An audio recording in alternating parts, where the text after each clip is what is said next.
Howdy ho, Andrew here. Welcome to the Onion Buns and welcome to another episode of Let's Talk Oilers. So the Olympics are on and I have no games to recap this week. Woo!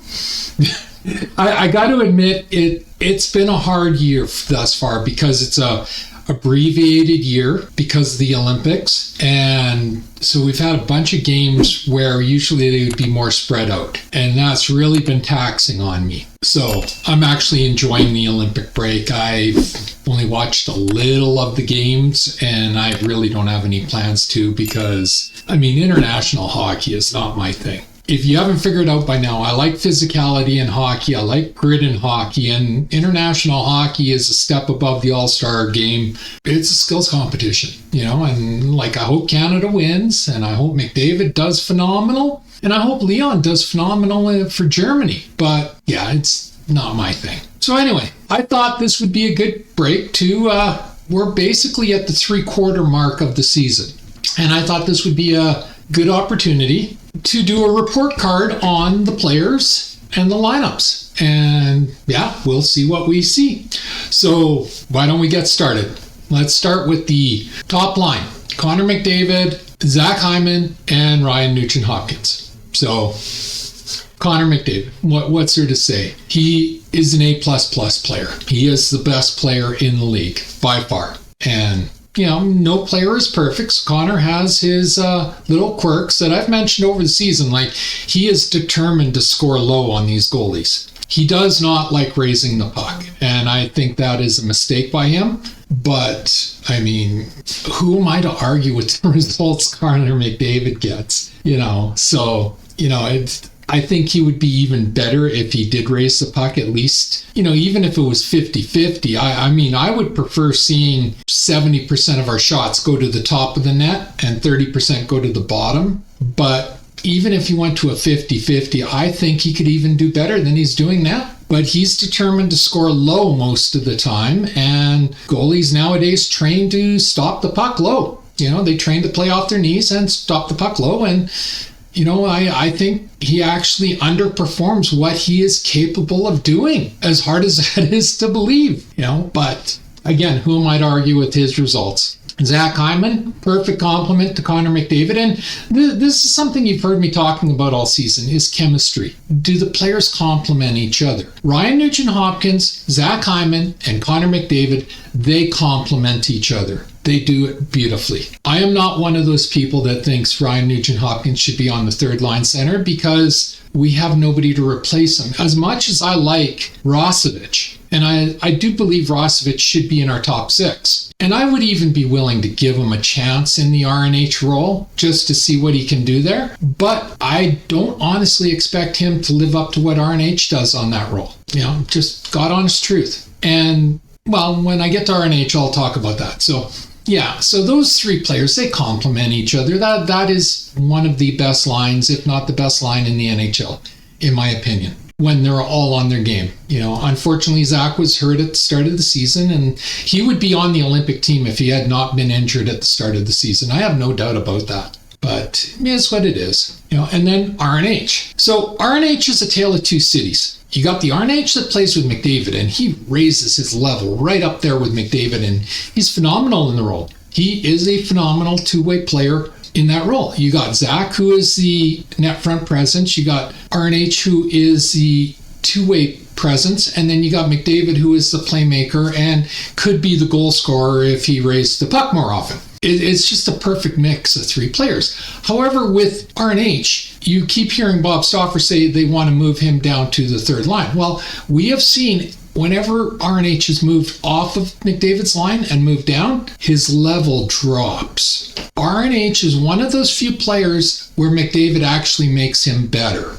And that's not always the case. We've seen a lot of snipers and players try to play with McDavid and just not be able to do it. RNH can do it, and he raises his level to play with McDavid. But when he's not with McDavid, his level does drop. So moving him to the third line does not mean you're getting the first line RNH. It means you're getting the third line RNH. There is a difference, and it's a dishonest presentation by certain media personnel out there who try to tell you that we're getting the first line RNH by dropping them to the third line. No, that's not how it works, and we know this. So, I love that line, and I don't think that line should be split up. And, if I'm giving them scores, as I said, I'm giving McDavid A++, I'm giving a Zach Hyman an A, and I'm giving RNH an A, and I see no reason to break them up. It's not up to those three to make the third line better. It's up to the players on the third line to increase their play. But we'll get to that part. So the second line, as it stands right now, is Podkolzin, Leon, and Kapanen. So Leon, McDavid's the best player in the league. Leon's top 3. No word of a lie. I think without McDavid, Leon still dominates in this league. And, he's phenomenal. And he has found chemistry with Podkolzin. As surprising as that is, because Podkolzin's honestly not a top 6 player, but he's working at it. He's got the work ethic. And work ethic is something you can't teach. Either you have it or you don't. And we've seen a lot of players come through Edmonton where they had natural ability, but they did not have the work ethic. Podkolzin has it. And him and Leon, they have chemistry and they work together, and those two should never be separated. And then you can throw in Kapanen or Rosevich on that other wing. And we've seen both of those players do phenomenal on that wing. So I'm going to say Kapanen right now because that's the way it is right now. But you could put Rosevich in place of Kapanen, and you're still going to get great production off that line. So Leon, A++ as well. Podkolzin, I'm going to give Podkolzin an A because he is playing above his level because of his work ethic and his chemistry with Leon. Leon makes him better, but Podkolzin is rising to the challenge and forcing himself to be better than he's been in the past. And again, that's not something you can teach. Either that's in the person or it's not. And it is in Podkolzin. So I expect Podkolzin to get even better than we've been seeing from him. And we've seen hints of that this season. He's doing stuff that you never saw in previous years because he's pushing himself. And I can't gush about that enough. Those are the players I want. That mentality. I don't want the floaters and the passengers. I want the people that are going to challenge themselves to raise their play. And Podkolzin is absolutely one of those players. Plus, he brings physicality to that line. He's raising his play. And again, he's got chemistry with Leon. So yeah, I give Podkolzin an A. And Kapanen, I'm going to also give an A because I didn't expect it from him. I guess it's the biggest surprise. When he was coming back, I was thinking third, fourth line, speed, he's got a little bit of physicality to him. He's got intensity, and that's what I was expecting. But they put him on the second line, and he's found a place with Leon and Podkolzin. He really has. And his little bit of physicality and Podkolzin's little bit of physicality has allowed that line to have more physicality because of it. Even though they're not playing the rough and tumble game, they're playing it enough that they're not a pushover line. And then Leon has never been a pushover. So again, you have an A++ center, and then you have 2 A wingers. And that's fantastic. And I'll take our top 2 lines against any other line in the NHL. I really will. And then the bottom falls out. Third line. So right now the third line is consisting of, actually I'm not sure who it's consisting of.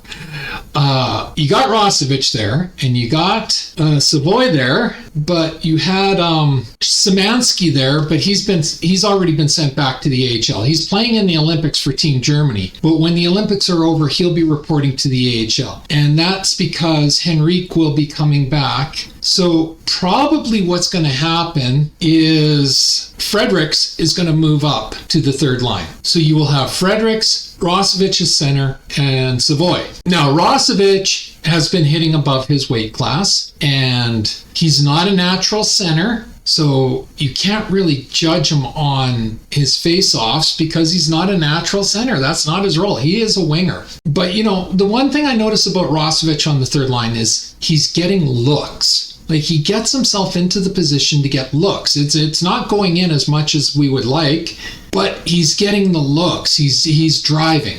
So for that, I'm giving Jack Rosevich a B+. And if he was up in place of Kapanen, he'd probably be an A, because he has chemistry with Leon. So that's the good part of the third line. The bad part is the other two wingers. You got Frederick, Trent Frederick was signed to be a replacement for Evander Kane. But we've seen nothing from that. Like, it's pretty clear by now, Trent Frederick does not want to play that role. So he's not doing anything out there.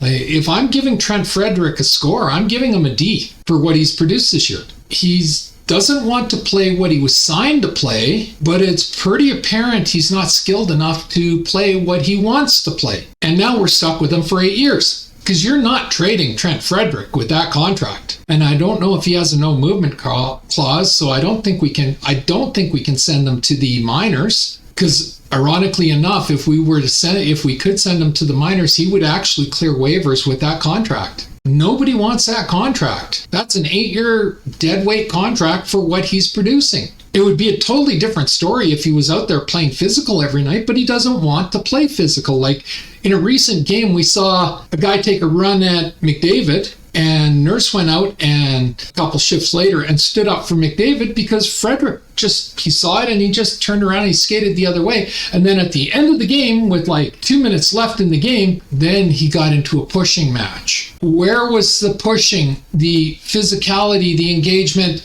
in the first period with the run at McDavid? Why did you wait till the last 2 minutes of the third period? It's because Trent Frederick doesn't want to be a physical player. He doesn't want to play that style. But that's what he was signed for. So you can only judge him on the production of what is expected of him. And he has failed. He has absolutely failed to live up to the role that he was signed to play. Bob Stauffer keeps saying put him on the third line and give him real minutes. And I understand that, but I don't think he deserves the third line. Quite honestly, I don't think he deserves a fourth line until he gets it in his head to start playing what he was signed to do. So, yeah, I'm giving him a D. And I don't know if it'll get any higher, And then the other dead weight on the line is Matt Savoy. I'm also giving Matt Savoy a D. He's undersized. Now, I've been very clear. I've been very transparent. I don't like undersized players. I don't. If you're undersized, you either have to play with the intensity of Theo Fleury or the goal-scoring ability of Patrick Kane.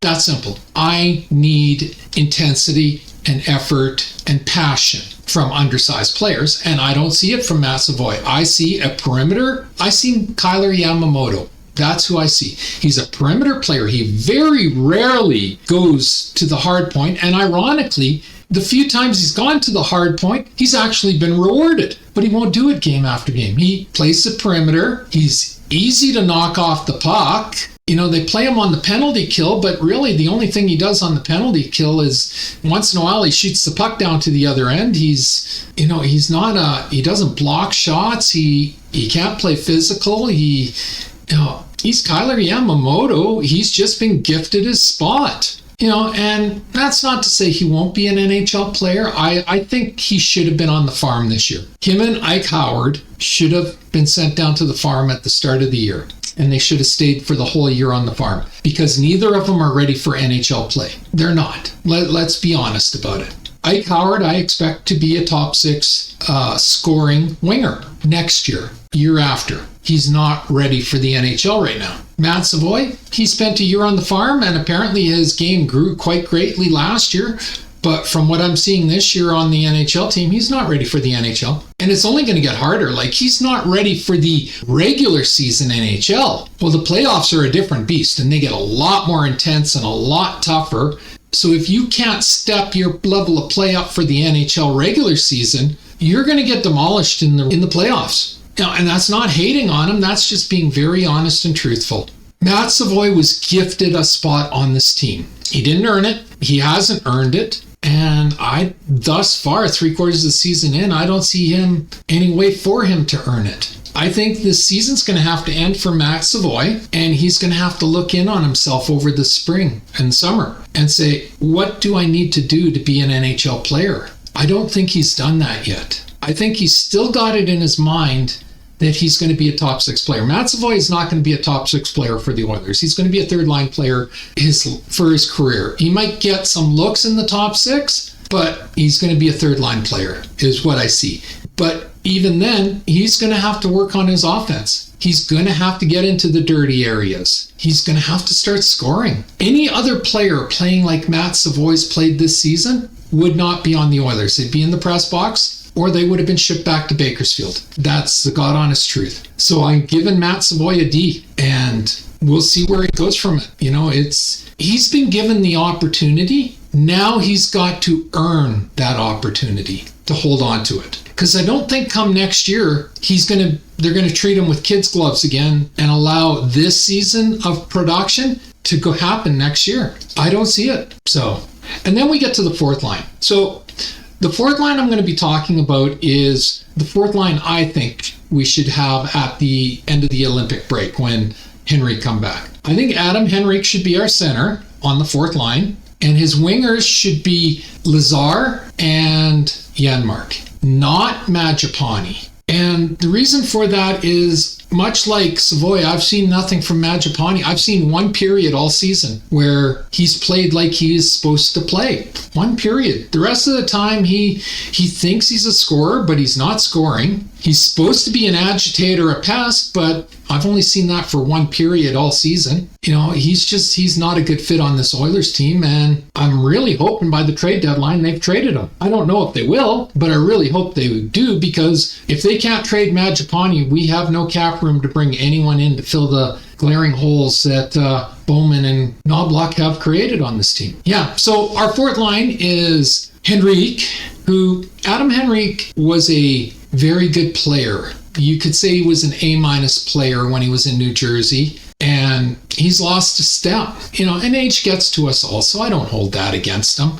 He's lost a step, so he needs to go down to the fourth line, but he's still smart enough, intelligent enough, experienced enough to be a very effective fourth line player. So I think a fourth line center spot is perfect for him. And then honestly, on his wings, you have Lazar, who has been our best fourth line center and fourth line player this season. And Janmark's had a disappointing season. Like Henrique, I think he's slowed down a bit in age, but he's still smart enough, he's intelligent enough, he's passionate enough that I think the combination of those three, once they get some time together to mesh it out, I think they will be an effective fourth line energy line. They're not going to light up the scorecard, and if that is your standard, which seems to be what everyone talks about this year, is every line's got to be the scoring line, well, then you're going to be disappointed. They're not going to be a high scoring line. When I look at fourth liners, I look at, do they keep the puck out of the net? And do they pressure? And I think that line could do that. So I'm going to hesitantly give Henrique a B- as a fourth line center. If he was back up on the third line, I'd actually go down to a C-, because again, he's lost foot speed. He can't play that game. But as a fourth line center, I'm going to give him a B- and hope he can earn that. Lazar, I'm going to give a solid B, and Janmark, I'm going to give a C. But again, these guys only play 6 to 8 minutes a game. So not being A players or even B players, it's not a make or break deal. Their job is to keep the puck out of the net, and I think they are more than talented enough to do that. So we'll have to see, but I'm hoping. I'm crossing fingers, and yeah, it's like, for me, the big problem for the forwards is the third line. Fredericks, he doesn't deserve a spot, and Savoy, he doesn't deserve a spot. But we don't have the cap space to bring in 2 new third liners, so one of them's going to get a spot, whether they earn it or not. It's just gonna. I think we need to bring in a third line third line center,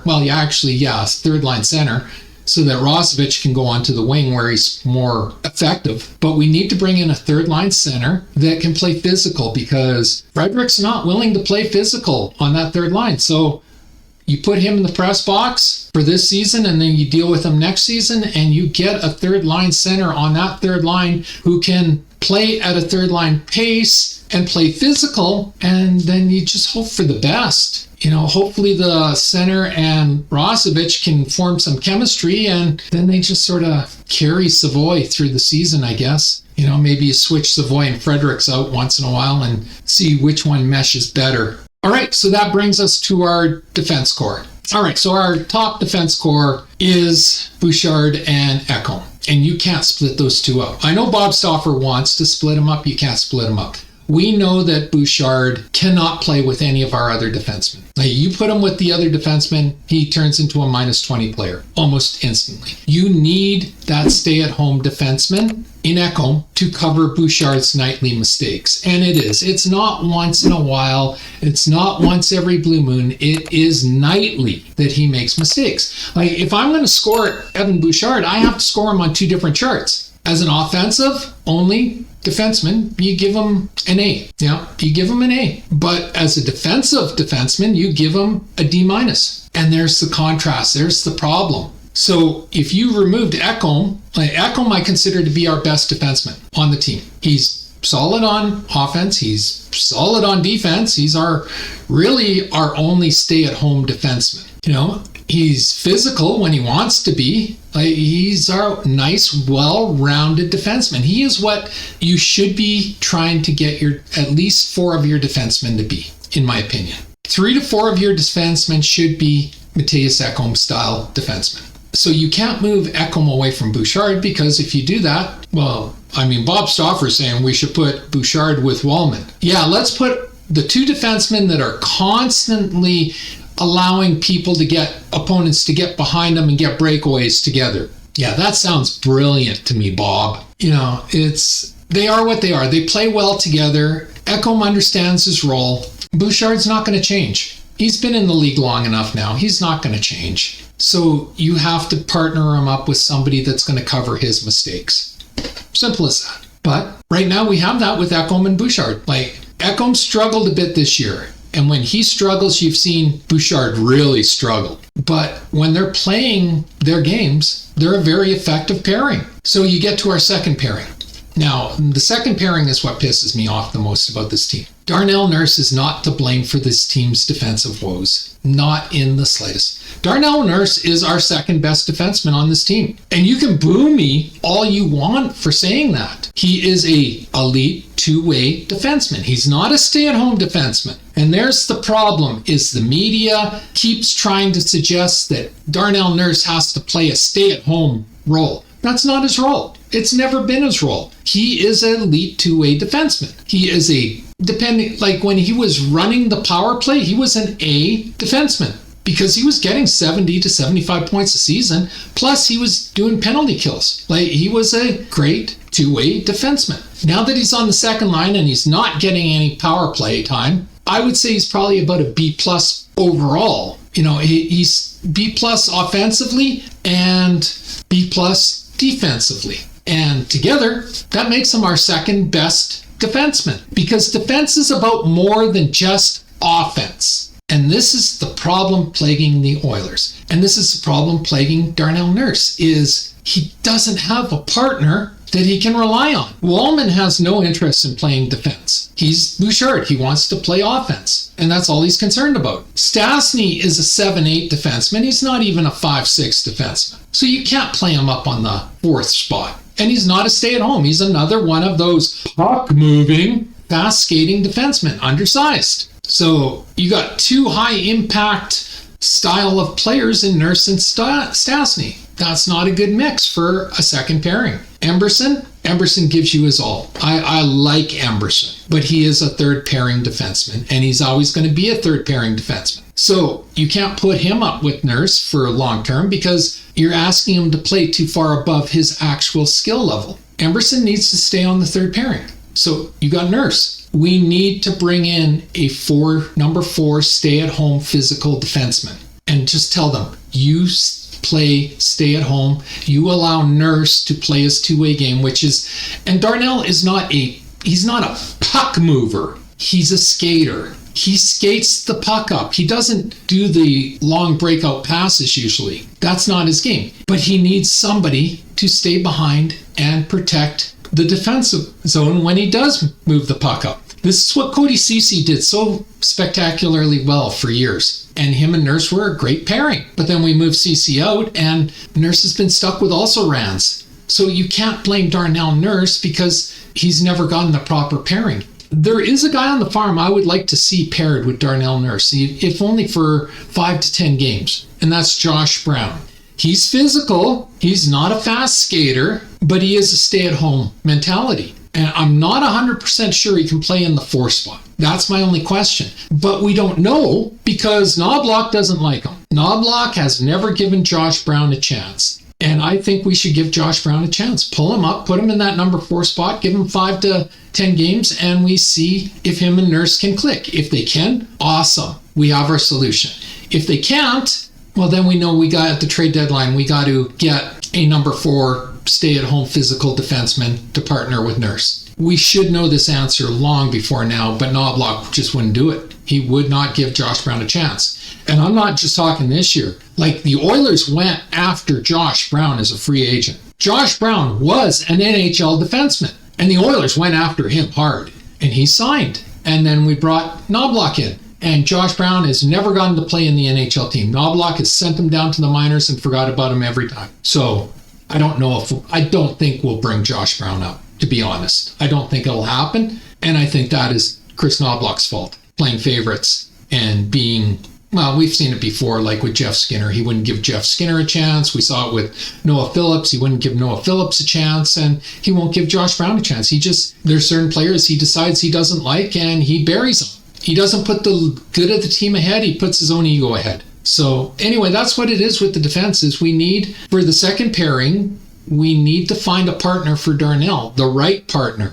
We do not have the right partner. Regula's not the right partner. Though it looked good at early on, and then he got hit by Kane, and Regula's just never been the same since the concussions. Wallman, he's got no interest in playing defense, so Wallman needs to be on the third pairing with Emberson. Stastny's a 7-8 defenseman. He's not even a top 6 defenseman on the Oilers.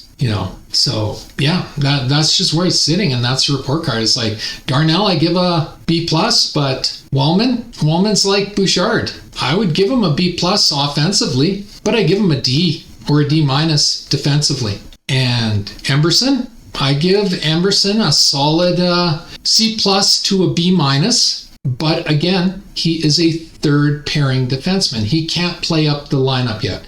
Maybe next year. Like, he's still young. So he's developing. So maybe next year he does make that jump, but right now we're talking this year, he is a 5-6 defenseman. Stastny is a 7-8 defenseman. I mean, he shouldn't even be playing on the team. That was a horrible trade, and yeah, he's a fast skater. I'm sure he's a nice guy, never think any of these criticisms are personality attacks, because they're not. They're just, he's a nice guy. I'm sure he is. Or maybe he's Dick. Who knows? I don't know. But on ice, he's a 7-8 defenseman. You pull him in when you got an injury, but otherwise he should be in the press box. And yeah, that's our defense. So you got Bouchard and Ekholm work well as a top defensive pairing when Ekholm's on his game. When Ekholm has an off night, wow, do the wheels fall off the bus quick. Holy, do they fall off quick. That gets really ugly, and we saw that. For the second pairing, we have Darnell. And then we got a whole bunch of 5, 6, 7, 8, 9 defensemen below. So we are missing that number 4 guy. And until we get that number 4 guy, I don't see this team doing much on defense, because Darnell can't do it alone. It's like I say about Rosovich on the third line. He can't do it alone, but that's what he's trying to do with the 2 line mates he has. Well, Darnell can't do it alone either, but that's what he's trying to do because he doesn't have the proper partner. So yeah. So if I was managing, I would do Bouchard, Ekholm, Nurse, Brown, Emberson, Wallman. That would be my 6 defensemen. And then I would have Stastny and Regula in the press box. And yeah, maybe even Regula sent down or Stastny sent down, because, why waste cap space carrying 7-8 defensemen? You carry one of them, you don't need both of them. So that's what I would do. But I don't think that's going to happen. I think we have to put all our hopes and prayers on Bowman getting a number 4 defenseman at the trade deadline, because I really don't see Knobloch allowing Brown to come up and play. And I hope I'm wrong on that, but I don't. As for goaltending, I mean, our goaltending's the same now as it's been all season. Sorry, people, it is. Tristan Jarry and Connor Ingram are exactly the same as Stuart Skinner and Calvin Pickard were. The only difference is Jarry and Ingram cost a hell of a lot more. We're talking millions and millions and millions more than Skinner and Pickard did. So you want to know why we're in a cap crunch? That's why we're in a cap crunch. But we're not losing because of Tristan Jarry. We're not losing because of Ingram. We're losing because of the way the team plays in front of them, and until the team smartens up defensively, and I'm not talking defensemen, I'm talking the entire team and the coaches. As Leon said, he called everyone out. Until they start playing properly in front of our goalies, you can't put these on the goalies. Goaltending has never been the problem in Edmonton. Stuart Skinner was a fine goaltender. He was a B minus goalie. I don't think he'll ever be an A goalie, but that's fine. He was good enough to take this team 2 years in a row to the Stanley Cup Finals. And Calvin Pickard, he got hot in the playoffs a number of times over the last 2 years, and he was a boon to help this team get to the Stanley Cup Finals. Can Jarry and Ingram do that? Nobody can answer that question because they've never done it. So, I guess we'll find out this year, though. I don't think we're making it to the Stanley Cup Finals unless we get some personnel changes on the third line and the number 4 defenseman. And then the team has to stop trying to play shinny. I've been saying this all season it takes more. There is more to hockey than just offense. But right now, the way Knobloch is coaching and the way the team is playing, they are just trying to outscore their defensive liabilities. And we've seen 20 plus years of the Toronto Maple Leafs fail trying to do that. So it's not going to work. We got to the Stanley Cup Final in the previous 2 seasons because we played strong defense and capitalized with our offensive skill that we're so abundant of. But we had strong defense, not defensemen, but team defense. We don't have that this year. We have, you just heard my report card.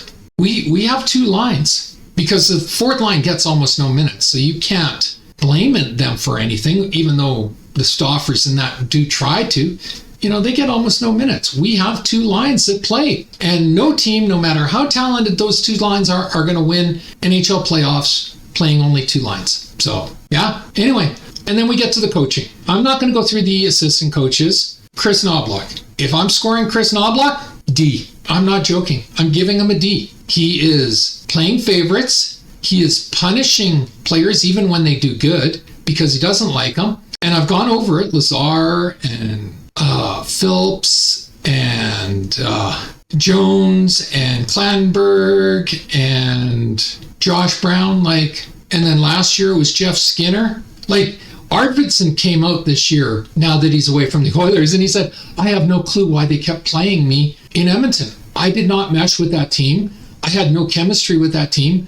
I was horrible with that team, yet they kept dressing me. Well, Arvidsson's not wrong. Chris Knobloch did not like Jeff Skinner, so he would not give Jeff Skinner even the remotest of an opportunity last year. Even when we were hurting for offense and Jeff Skinner, I'm not the biggest Jeff Skinner fan because Jeff Skinner is a one-dimensional offensive player, but he's a one-dimensional offensive player. When we were hurting for offense, don't you think a one-dimensional offensive player might help with that? But yeah, he wouldn't do it. He didn't like Jeff Skinner and he wouldn't give him the opportunity. And we're seeing it this year with even more players now that Knobloch's calling all the calls. So yeah, I'm giving Knobloch a D. I think we are losing because of Chris Knobloch. I think if we had a different coach, our record would be much better this year because a different coach would understand that you can't outscore your defensive liabilities. But that's what Knobloch's trying to do with the team. So, and then as for the GM, Bowman's been a disaster. Now, Stauffer keeps going on, he's brought this player in for the farm system and that's great. And maybe even that's true because I don't follow the farm system all that close. So that very well might be true. But on the NHL level, he's been he's an F. I'll call it as it is, he's an F. Every move he's made has failed. The only move that has worked is Rosevich, and we lucked out. That had nothing to do with Bowman. We just lucked out on Rosevich. Rosevich had a bad agent. He wanted to come to the Oilers. The agent wouldn't get the deal done. He fired his agent. He got a new agent, and he told his agent, I'll take the haircut, get me to the Oilers. So that's not Bowman's negotiating skill. Rosevich wanted to be an Oiler. So we have Jack Rosevich. What other deals worked out at the NHL level? I can't think of one. He shipped out all of our grit, all of our toughness, all of our emotion, and he brought in undersized, small, soft players. And the team plays like it's undersized and soft. And that's Knoblauch. That is Knoblauch, but that's Bowman. So yeah, I'm giving him an F. He's been an absolute disaster. And just so we're clear, I am the guy that usually sticks up for GMs and coaches. I think Edmonton has a horrible habit of blaming GMs and coaches. But this is that year, this off year where it's our GM and it's our coach, and that's just the simple truth. Speaking of the coaching, I don't think it's by accident that there was a bunch of rumors that Gulletson and Coffey were butting heads with Knoblauch last year and the year before.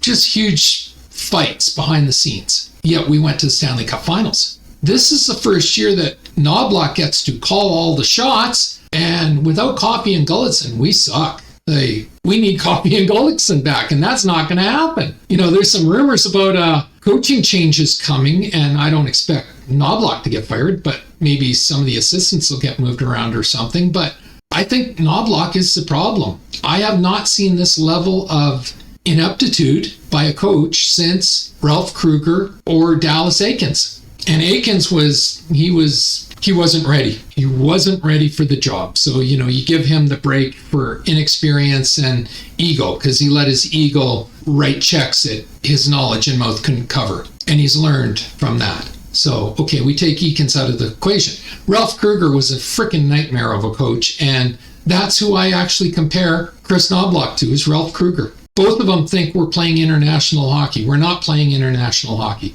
We're playing NHL hockey. And if you're not ready to coach, to win in the NHL, you shouldn't bloody well be here. Last year and the year before, we had Coffey and Gulletson, and they forced Knoblauch to coach like an NHL coach. This year they're gone, and we're seeing the real Chris Knoblauch. And that's the way I see it. Anyway, so that is my report card for this 3/4 of the way through the season. Come into the comments. Tell me if you agree, you disagree. Tell me why you disagree, if you do disagree. I would love to hear opposing opinions. I'm not going to say I'm going to agree with you, but I'll read what you say and I'll listen. So come in and tell me. And yeah. So anyway, that's my video for this week.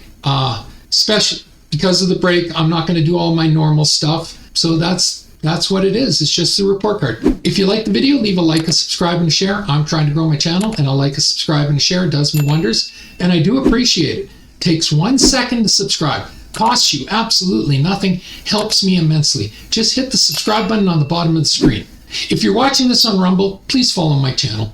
Always feel free to leave a comment. I encourage everybody to leave a comment. Not only does it get us interacting, it really does help me with the YouTube algorithm and getting more eyes on my videos. And as always, pew pew pew and shit. Thanks for watching. Have a great day. Bye.